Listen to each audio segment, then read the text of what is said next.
G'day fellas, I've got a bit of an interesting game here to show you. Now, for anybody who's been following my online playing at the moment, I've been playing Sweden, I've been playing some other civs, I've been mixing it up, but there's been a steady decline in my rating at the moment, and I've dropped about 300 ELO, because I've just been trying to make Sweden work. I've been taking it to ranked, I haven't been doing it in unranked, I've been trying out a lot of different builds, and I haven't really been able to stick with anything. As a result, it means that I'm losing against a lot of people that normally I wouldn't lose against. Now, whether that's because my rating's not really that high, or whether it's because Sweden is just such a great civilization, I'm not sure. Maybe it's just that we haven't found it the right build order now. And so, what I'm doing is I'm still testing build orders, and in this game I'm up against a player, Minimold. So Minimold is quite a good player. I think in this game he's probably about 400 ELO above me, so I'm not sure exactly why I got him. So we'll start talking about the game now. That sort of like gives you a little bit of a summary.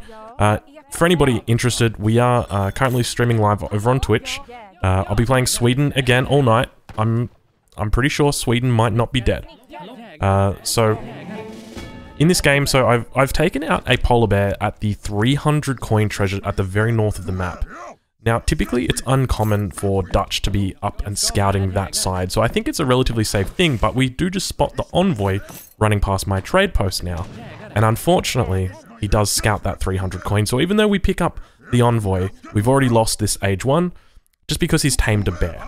And if you've tamed a bear that early in age 1 on Yukon, you just win age 1. There's no way your opponent can beat you. Even if you're Spain, or your opponent's Spain, the bear is just that strong. Big Jerome is an incredible beast. He's got a lot of health on him, and it's very difficult to deal with him.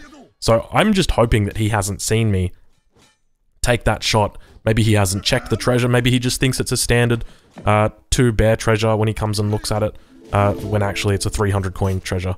So it's a really important pickup that I get. So I'm thinking at this stage, I've got 2 options. The first one is that I just ignore it, hover around it, and when he goes for it, then I'll try and contest. Or I can hope that his explorer is still too far away and that I can come back and contest it. And that's my thinking. So the build order that I'm going at the moment, I'm starting with a trading post, and then I'm putting a torp down. You can see that there's 2 coin mines in my base, but because first of all, they're very close together, and second of all, because one of them spawned right on the edge of the map, I'm only going to be able to fit 3 torps on each of these, unfortunately. And so now we're taking out the polar bear. So I'm doing very careful, or being very careful here, just to make sure that I keep my crack shot for as long as possible. I can crack shot the other bear right now, but if I do, he might be sitting on the base of the treasure, and then all he needs to do is crack shot and kill that bear. And now he's saying in the chat, run, and I'm not sure if he's talking about this treasure right now, or if he's still talking about from earlier. And so I say, all right, I'm just gonna move in. I'm just gonna take the crack shot. We're gonna take out this bear, and we're gonna sit here. But unfortunately, Big Jerome is indeed on the way, and it means that that we've got to. I try and zoom in as much. I take the shot and then right click, but he beats me with the melee attack. So the trick for anybody wondering, how do you take treasures or try and beat an opponent to taking treasures?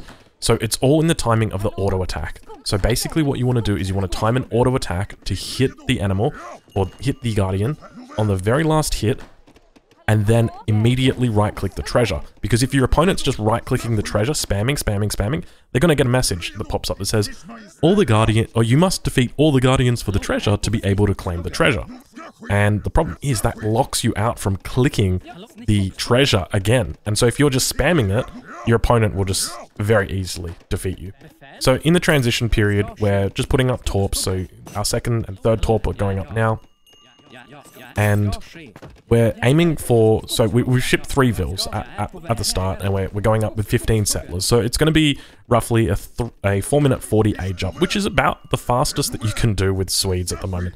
Just because they took that 100 food crate away, you're just so slow. So before, even though they took, or now they give you an extra 100 wood, but the thing is, by having that extra food crate before, what it meant was that you could just put a single torp down, and you could still age up fast. But now you can't even age up fast, so you're just always slow. You're kind of like Chinese in that way, and I think that's one of the things that we see. The civilizations that are typically on top of the ladder age up very fast. The ones that age up slower are more towards the bottom. So we've got Russia, we've got Sweden now, and we've got China. Now, Dutch are probably an exception to that. Dutch are also a bottom tier civ, in my opinion. And so here we're doing something that we've never done before as Sweden. And I guess that's what happens when your civilization is killed. You have to start trying things. You have to start thinking outside the box, because there might be a chance that there's something that you haven't found yet. And so we spot a couple of settlers down here, and I think, oh, is he going for a forward base? They're very close together. And we start meleeing them, and then he immediately starts pulling them back. So keep in mind, we're only at 5 minutes 20 here, so still got plenty of time for him to be setting up a forward base.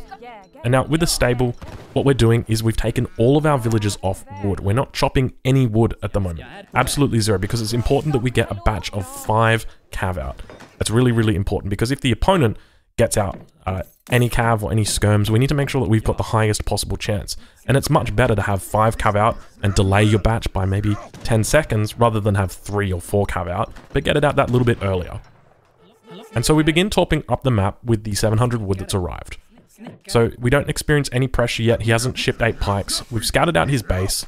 We didn't see him dropping the 3rd and the 4th bank. So at this point, I'm still a little bit suspicious. I'm thinking that there might be potential that he's going for early aggression. And if that's the case, I'm going to be looking to ship leather cannons as my next card. But I haven't spotted anything yet. So we follow up the 700 wood with 600 wood. And we begin sending ironworks. So ironworks is a little bit preemptive here, but the thing is we're just kind of getting it out of the way. And we're floating a huge amount of wood, but it's not a problem because this wood is what's going to help us build our torps. And at this point, we don't have any settlers on coin mines because we really haven't secured anything. We know that he's got Big Jerome. Okay, so if we send a villager out to the north coin mine, Big Jerome's going to be out there, he's going to be greeting us. And directly after that, he's going to be sending, whether it's skirms, whether it's pikes, whether it's hussars, so we can't do anything about that. So we've just got to sit, we've just got to chill out, and we've just got to wait, and we've got to find other coin mines. So now we do something very strange for Yukon, and we start torping up the coin mines that are on our own side of the map rather than on Treasure Island.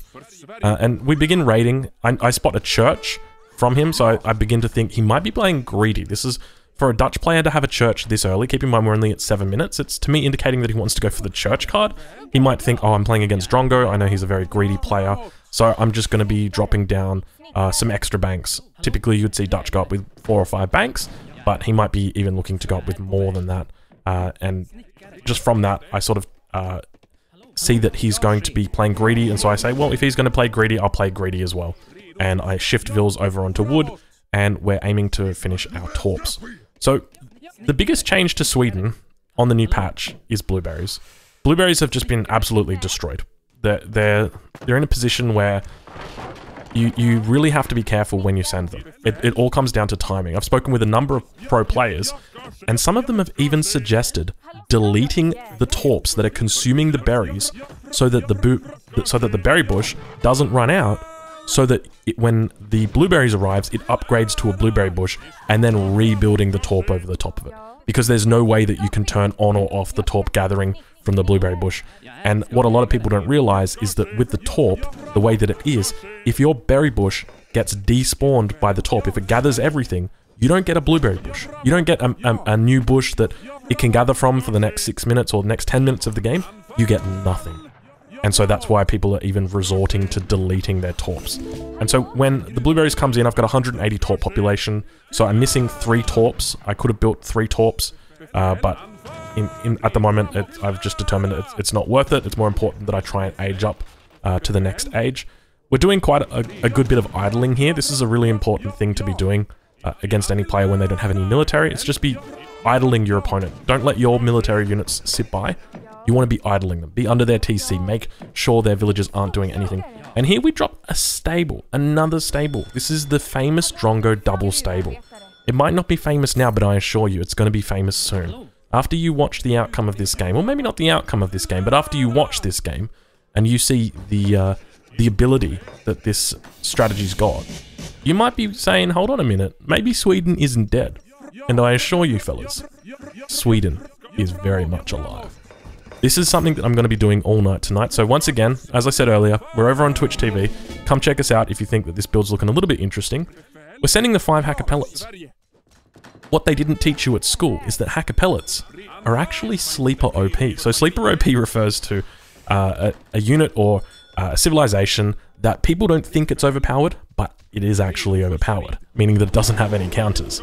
And so you're going to see exactly why that is in this game. So I am foreshadowing a little bit, but do not worry. So in the meantime, with our double stable, we're getting Hussars out. Hussars are really important because they're going to be snaring the enemy units. They're going to allow all of our cav to catch up to our opponent. And here we see Minimold taunting me.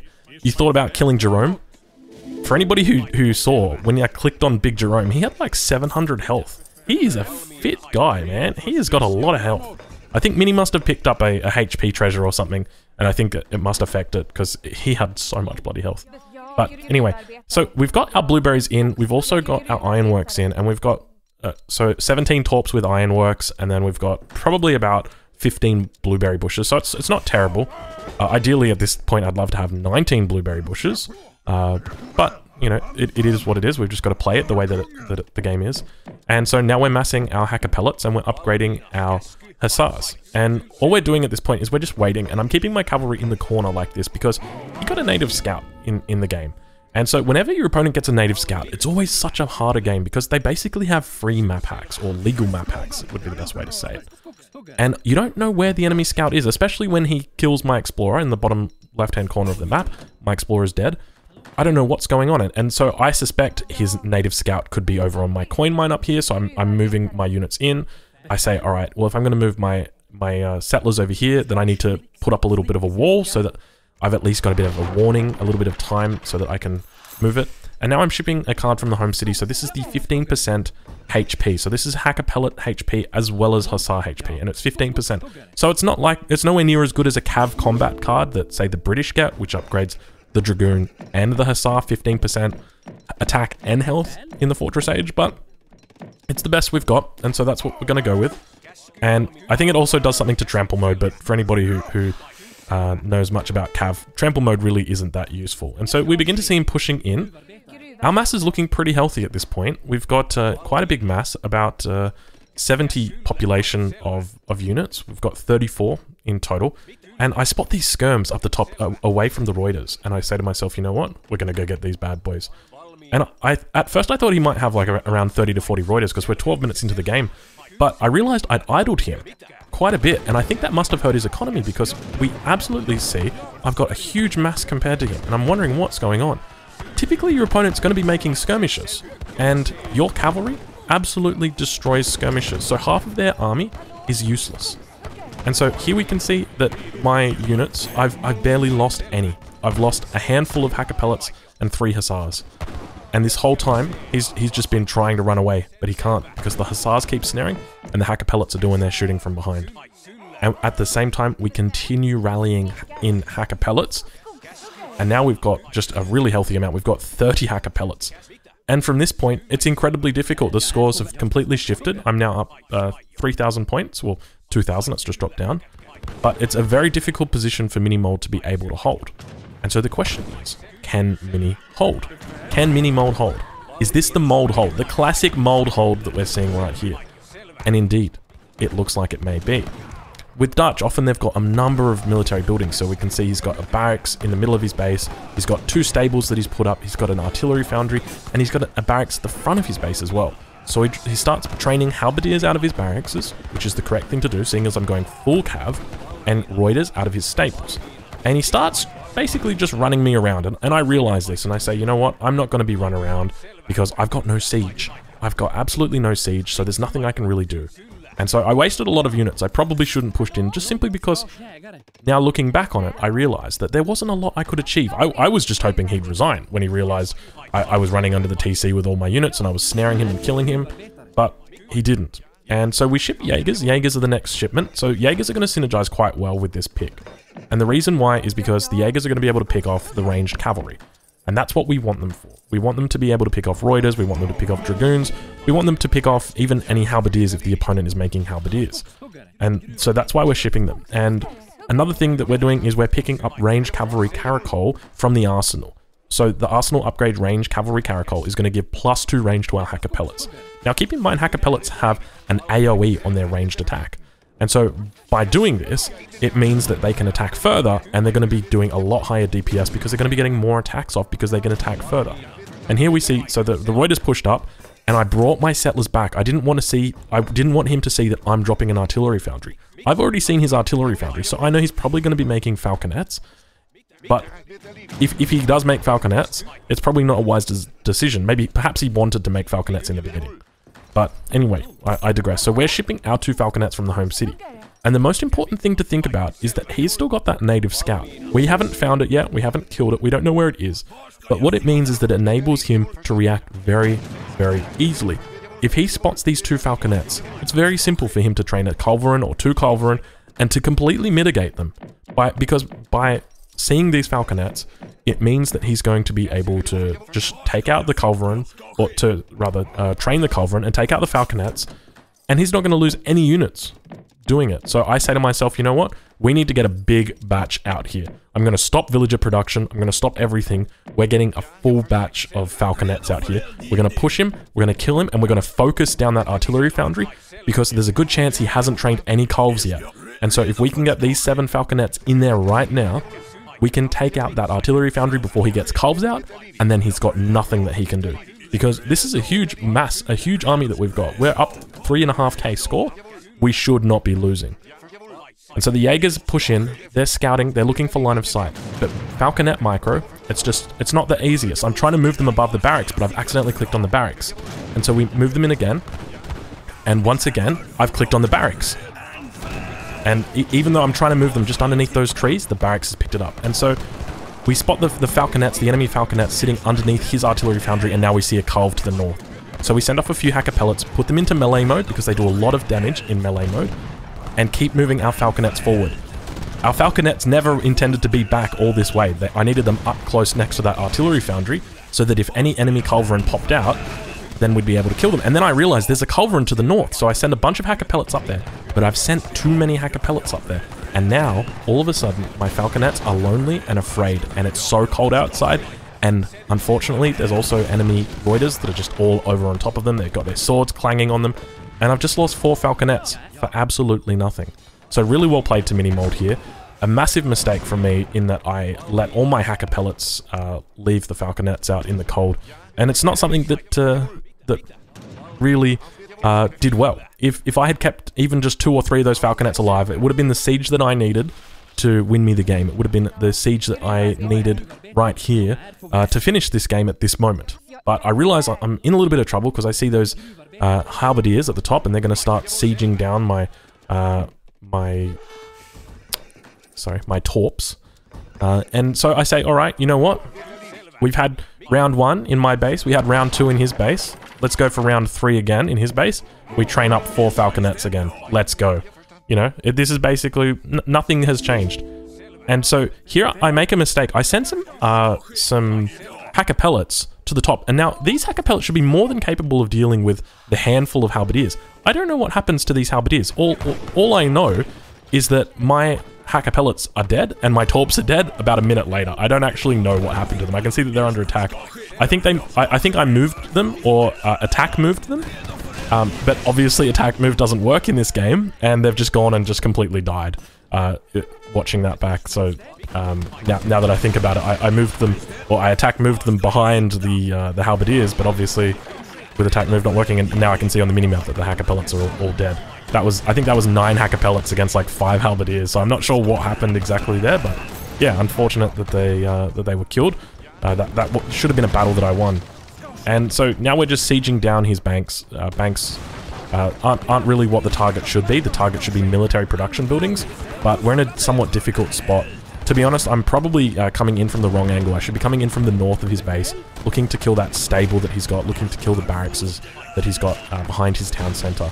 And he calls ward gelders from the church, so this is the unique church. It's 5 Stratiates, but they're called ward gelders for the Dutch.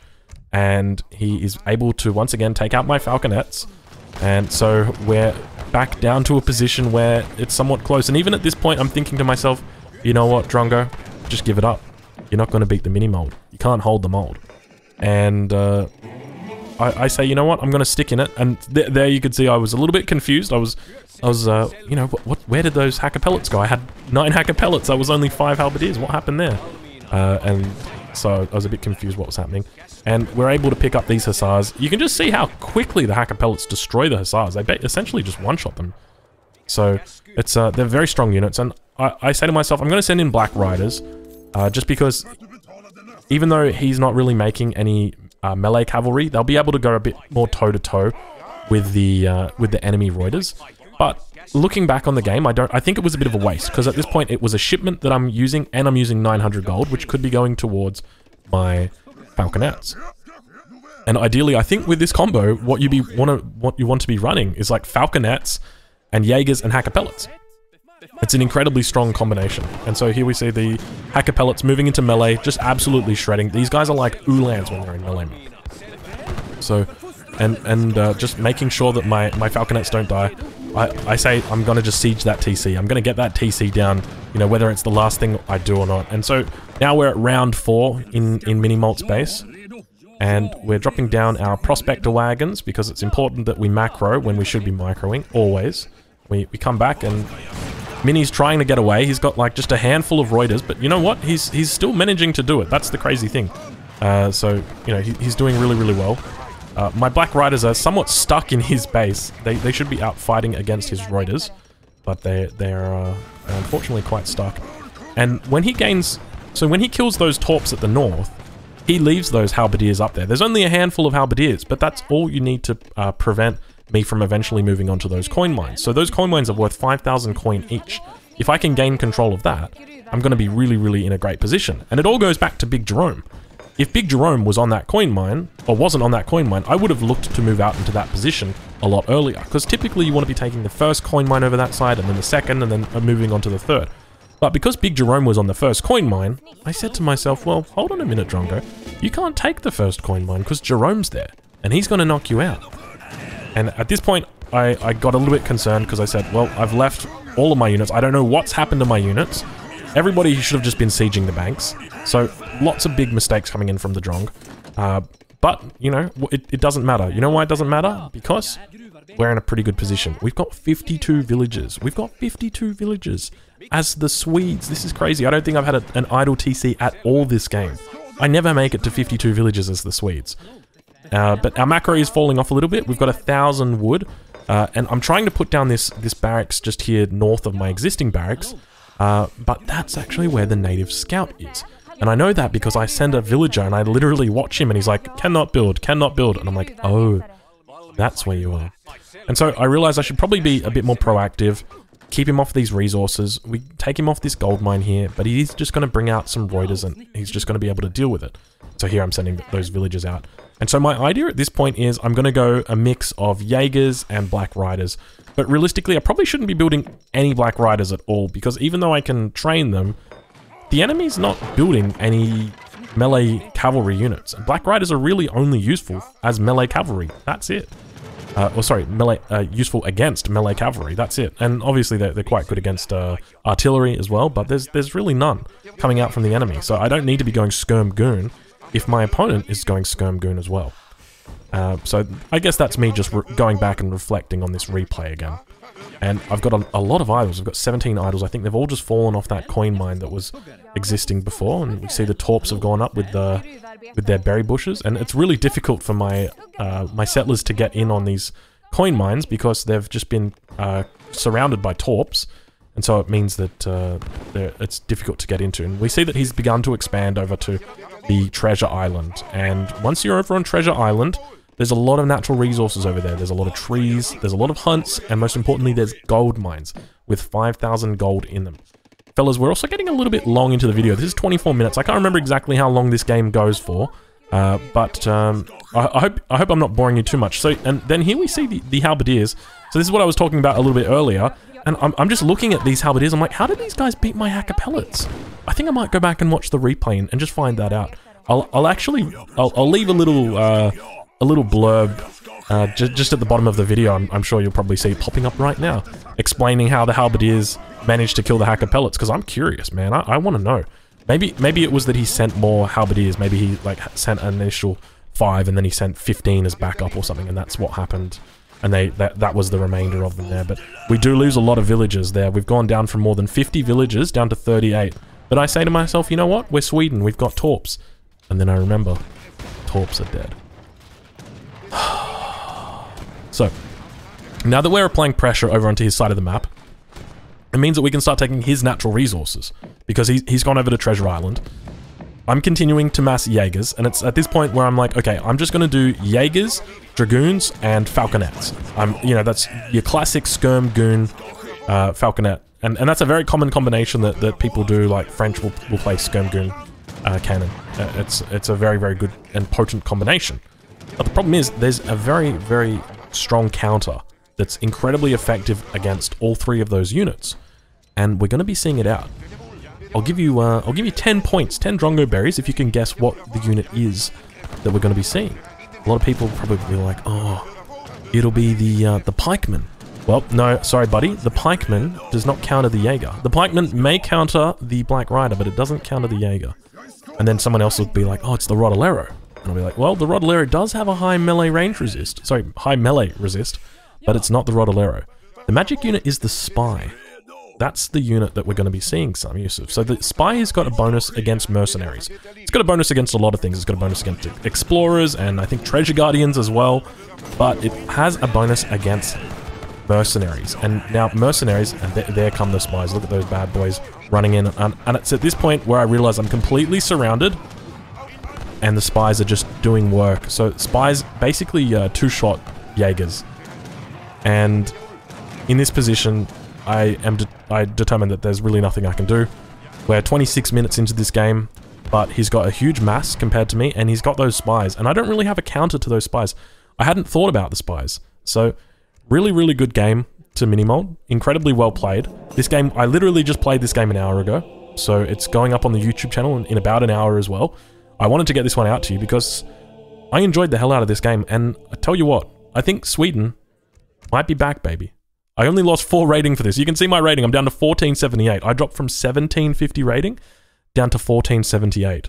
So I've dropped almost 300 ELO playing Sweden. So other than that, fellas, I hope you've enjoyed the video. If you haven't already, head over to Twitch TV/Aussie_Drongo. We're over live at the moment. Come check us out. We're going to be trying Sweden Cavalry all night.